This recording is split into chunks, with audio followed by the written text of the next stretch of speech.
Science city നാടാകെ ആഹ്ലാദത്തിൽ. കോഴ ജില്ലാ കൃഷിത്തോട്ടത്തിൽ സംസ്ഥാനത്തെ ആദ്യ സയൻസ് സിറ്റി വരുമെന്ന് അറിവായതോടെ നാട് ആഹ്ലാദത്തിലാണ്. ഉഴവൂർ ബ്ലോക്കിന് കീഴിലുള്ള മുഴുവൻ പഞ്ചായത്തുകൾക്കും പ്രത്യക്ഷമായും പരോക്ഷമായും നേട്ടം ലഭിക്കുന്ന വികസന പ്രവർത്തനത്തെ നാട് ആകമാനം സ്വാഗതം ചെയ്തു കഴിഞ്ഞു. കേന്ദ്ര സംസ്ഥാന സർക്കാരുകളുടെയും ജോസ് കെ മാണി എംപിയുടെയും മോൻസ് ജോസഫ് MLAയുടെയും ശ്രമഫലമായാണ് കോഴ കേന്ദ്രീകരിച്ച് സംസ്ഥാനത്തെ ആദ്യ IT നാടിന് കരഗതമാകുന്നത്. കോഴ ജില്ലാ കൃഷിത്തോട്ടത്തിലെ സ്ഥലം കേന്ദ്ര തലത്തിലുള്ള അധികൃതർ എത്തി പരിശോധന നടത്തി നിർണയം നടത്തി കഴിഞ്ഞിട്ടുണ്ട്. 100 ഏക്കറോളം വരുന്ന കോഴ ജില്ലാ കൃഷിത്തോട്ടത്തിലെ 30 ഏക്കർ സ്ഥലമാണ് സയൻസ് സിറ്റിക്കായി കണ്ടെത്തിയിരിക്കുന്നത്. MC റോഡിനോട് ചേർന്ന് ആരംഭിച്ച് കോഴ നിതിരിക്കൽ മാണിക്കത്തനാർ സ്മാരക റോഡിന്റെ പാർശ്വത്ത് എത്തും വിധമുള്ള 30 ഏക്കർ സ്ഥലമാണ് ഇതിനായി ക്രമീകരിക്കുന്നത്. ഇതിനുള്ള പ്രവർത്തനങ്ങൾ ദ്രുതഗതിയിൽ നടന്നു വരികയാണെന്ന് ജനപ്രതിനിധികൾ അറിയിക്കുന്നുണ്ട്. സീഡ് ഫെർട്ടിലിറ്റി സെന്ററിന് വേണ്ടി നീക്കി കണ്ടെത്തിയിരുന്ന ഈ സ്ഥലമാണ് സയൻസ് സിറ്റിക്കായി ഇപ്പോൾ ലക്ഷ്യമിട്ടിരിക്കുന്നത്. ഇവിടെ നിന്ന് ആരംഭിക്കുന്ന 30 ഏക്കർ സ്ഥലമാണ് സയൻസ് സിറ്റി ആതിഥ്യമരുളുന്നതിന് വേണ്ടി ജില്ലാ കൃഷിത്തോട്ടത്തിൽ ക്രമീകരിച്ചു കൊണ്ടിരിക്കുന്നത്. നാട് ആതിഥ്യമരുളുന്ന വലിയ ഈ വികസന പദ്ധതിക്ക് വിഘടനവാദങ്ങളും വിരോധാഭാസങ്ങളും ഉണ്ടാവാതിരിക്കട്ടെ എന്ന നാടിൻ്റെ ഏറ്റവും വലിയ ആഗ്രഹത്തിനൊപ്പം സിറ്റി ന്യൂസിന് വേണ്ടി ക്യാമറാമാൻ സാജു ഐക്യത്തിനൊപ്പം ബെന്നി കോച്ചേരി. അധ്യാപികയുടെ ചിത്രം മൊബൈലിൽ പകർത്തി തമിഴ് യുവാക്കൾ പോലീസ് പിടിയിലായി. കാൽനട യാത്രക്കാരിയായ അധ്യാപികയുടെ ചിത്രം മൊബൈലിൽ പകർത്താൻ ശ്രമിച്ച തമിഴ് യുവാക്കൾ പോലീസ് പിടിയിലായി. വെള്ളിയാഴ്ച പട്ടാപ്പകൽ കുറവലങ്ങാട് ടൗണിലായിരുന്നു സംഭവം. തെങ്കാശി സ്വദേശികളായ യുവാക്കൾ പഴയ ആക്രി സാധനങ്ങൾ ശേഖരിക്കുന്നതിന് വേണ്ടിയാണ് കുറവലങ്ങാട്ടെത്തിയത്. മലബാർ മേഖലയിലെ ഒരു കോളേജിൽ അധ്യാപികയായി ജോലി നോക്കുന്ന യുവതി കുറവലങ്ങാട് ടൗണിൽ ബസ്സിറങ്ങി നടന്നു പോകുമ്പോഴായിരുന്നു സംഭവം. മൊബൈലിൽ ചിത്രമെടുക്കുന്നത് ശ്രദ്ധയിൽപ്പെട്ട യുവതി തന്നെ സമീപത്തുണ്ടായിരുന്നവരോട് പരാതിപ്പെട്ടതോടെ നാട്ടുകാർ യുവാക്കളെ തടഞ്ഞുവെച്ച് പിടികൂടി പോലീസിന് കൈമാറുകയായിരുന്നു. യുവാക്കളെ ചോദ്യം ചെയ്ത പോലീസ് ഇവരുടെ പക്കലുണ്ടായിരുന്ന മൊബൈൽ പരിശോധിച്ചുവെങ്കിലും ചിത്രങ്ങൾ കണ്ടെത്താനായില്ല. പരാതി ഉന്നയിച്ച അധ്യാപിക സംഭവത്തിൽ കേസെടുക്കാൻ പോലീസിനോട് സഹകരിച്ചില്ല. ഇതിനെ തുടർന്ന് യുവാക്കളെ കുറവലങ്ങാട്ടെത്തിച്ച് ആക്രി സാധനങ്ങൾ ശേഖരിക്കുന്നതിന് നിയോഗിച്ച കരാറുകാരനെ വിളിച്ചു വരുത്തി താക്കീത് നൽകി പറഞ്ഞയച്ചു. വിദ്യാർത്ഥിനിയായ മകളെ കാണാനില്ലെന്ന് മാതാപിതാക്കളുടെ പരാതി. കാപ്പന്തല സ്വദേശിനിയാണ് കാണാതായിട്ടുള്ളത്.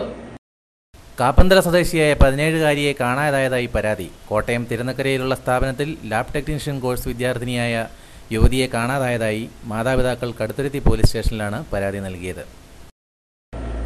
ഇനി സിറ്റി ന്യൂസ് സ്പെഷ്യൽ ഡെസ്ക്. പാമ്പുകളുടെ ഇണചേരൽ കാഴ്ചക്കാർക്ക് കൗതുകം. പരസ്പരം കെട്ടിയും മറിഞ്ഞും പാമ്പുകളുടെ ഒരു ഇണചേരൽ.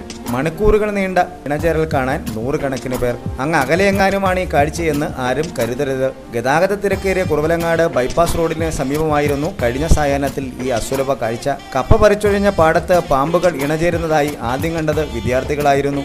അരമണിക്കൂറോളം നീണ്ട ഇണചേരൽ കാഴ്ചക്കാരുടെ എണ്ണം 100-ലേറെ കവിഞ്ഞു. കാഴ്ചക്കാരിൽ ചിലരെങ്കിലും ഭീതിയുടെ മുൾമനയിൽ നിന്നപ്പോൾ ഇണചേരുന്ന നാഗങ്ങൾ ആനന്ദ നിർവൃതിയിലായിരുന്നുവെന്ന് ആർക്കും മനസ്സിലാക്കാൻ കഴിയുമായിരുന്നു. പരസ്പരം വരിഞ്ഞു മുറുകിയ നാഗങ്ങൾ ചിലപ്പോഴൊക്കെ 2 അടിയോളം തലയുയർത്തി നിന്ന് ആടുന്നതും എവർക്കും കാണാനായി. ഡിസ്കവറി ചാനൽ കണക്കെയുള്ള ദൃശ്യമാധ്യമങ്ങളിൽ മാത്രം കണ്ടിട്ടുള്ള സ്ഥിതി നേരിൽ കണ്ടവർ വിവരം കൂടുതൽ പേരെ അറിയിക്കുകയായിരുന്നു. ഇതിലൂടെ ചാഞ്ഞും ചെരിഞ്ഞും ഉയർന്നും താഴ്ന്നും വീണ്ടും ഉയർന്നും അഴിഞ്ഞും മുറുകിയും പാമ്പുകൾ കാഴ്ചക്കാരുടെ മനം മയക്കി.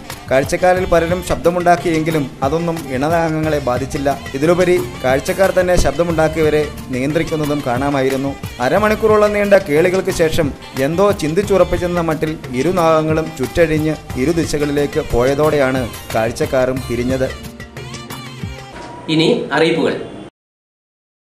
ഉഴവൂർ ഗ്രാമപഞ്ചായത്തിൻ്റെയും Navajyothi Sree Karunakara Guru research centre for Ayurveda സിദ്ധയുടെയും ആഭിമുഖ്യത്തിൽ പകർച്ചവ്യാധി പ്രതിരോധത്തിനായിട്ടുള്ള Ayurveda Siddha medical camp 2012 July മാസം 7-ാം തീയതി ശനിയാഴ്ച രാവിലെ 9 മണി മുതൽ 4 മണി വരെ ഉഴവൂർ സെൻറ്റ് സ്റ്റീഫൻസ് LP സ്കൂളിൽ നടക്കും. ആയുർവേദ സിദ്ധ മെഡിക്കൽ ക്യാമ്പിൻ്റെ ഉദ്ഘാടനം അഡ്വക്കേറ്റ് മോൻസ് ജോസഫ് MLA നിർവഹിക്കും. ചരമം. കടുത്തുരുത്തി വെള്ളാശ്ശേരി കൊല്ലിപ്പറമ്പിൽ ഐസക്കിൻ്റെ ഭാര്യ ത്രേസ്യാമ്മ നിര്യാതയായി. 65 വയസ്സായിരുന്നു. സംസ്കാരം പിന്നീട്. കടുത്തുരുത്തി മാന്നാർ ചെറുകരയിൽ KP വർഗീസ് നിര്യാതനായി. 75 വയസ്സായിരുന്നു. സംസ്കാരം ശനിയാഴ്ച ഉച്ച കഴിഞ്ഞ് 3-ന് മാന്നാർ സെൻറ് മേരീസ് പള്ളിയിൽ. സ്വർണം വെള്ളി നിരക്കുകൾ.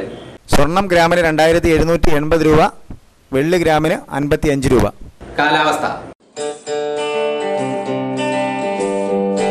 മീനച്ചിൽ വൈക്കം താലൂക്കുകളിൽ പൊതുവെ വരണ്ട കാലാവസ്ഥ. അങ്ങിങ്ങായി മഴയ്ക്ക് നേരിയ സാധ്യത. താപനില: കോട്ടയം ഉയർന്ന താപനില 31 ഡിഗ്രി സെൽഷ്യസ്, താഴ്ന്ന താപനില 30 ഡിഗ്രി സെൽഷ്യസ്. കൊച്ചി 32, 31. ആലപ്പുഴ 31, 30. പ്രധാന വാർത്തകൾ ഒരിക്കൽ കൂടി. മാസാദിവെള്ളി കുറവലങ്ങാട് മർത്തമറിയം ഫൊറോന പള്ളി ഭക്തിസാഗരമായി. സർക്കാർ ഓഫീസുകളിലെ പ്ലാസ്റ്റിക് നിരോധനം ജില്ലാ കളക്ടറുടെ ഉത്തരവ് അട്ടിമറിക്കപ്പെടുന്നു. കോഴ സംസ്ഥാന സീഡ് ഫാം പൂർണ്ണമായും പച്ചപ്പണിയുന്നു. തൊണ്ടി വാഹനങ്ങൾ പോലീസ് സ്റ്റേഷനിൽ തുരുമ്പെടുത്ത് നശിക്കുന്നു. മോഷണം പോയ കാർ തിരികെ എത്തിച്ചു മൗക്ലിസിനിൽ വലയിലെന്ന് സൂചന. ഇതോടെ ഈ വാർത്താ ബുള്ളറ്റിൻ അവസാനിക്കുന്നു. നമസ്കാരം.